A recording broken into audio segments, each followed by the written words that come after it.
Hello and welcome back. This particular video is video number 4, and we're going to focus on the Facebook Pixel.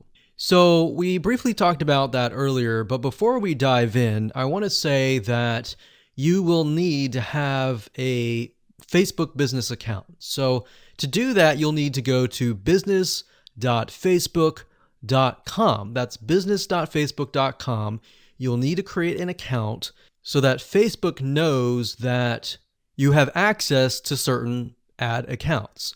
So with a business Facebook account, you are able to not only access your own account, but you'll also be able to access anyone else who gives you permissions to do so.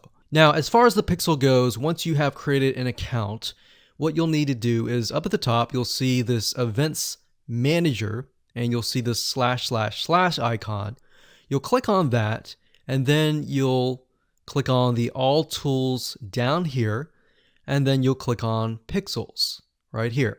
Now, bear in mind that Facebook oftentimes will change around their user interface. So if it doesn't look exactly like this, then look around and you'll likely find the pixels.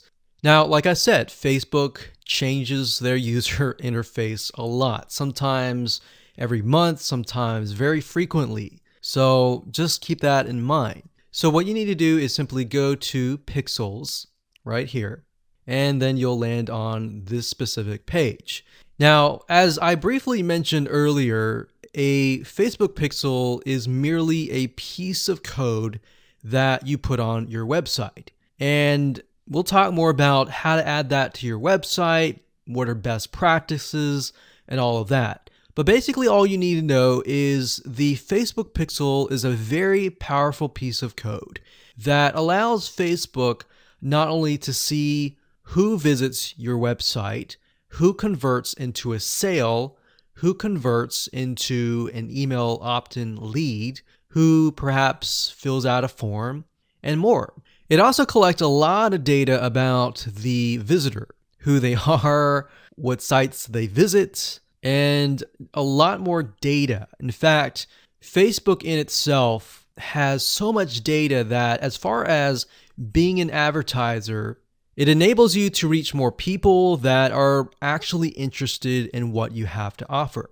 So that's basically what a pixel is. And to set it up, all you have to do is go to this page, click on Setup here, and it'll give you different options. So you can either click this here to manually install the code yourself, and it'll basically give you a piece of code that you will install. Or as you can see here, it says Facebook Pixel currently integrates with these platforms here.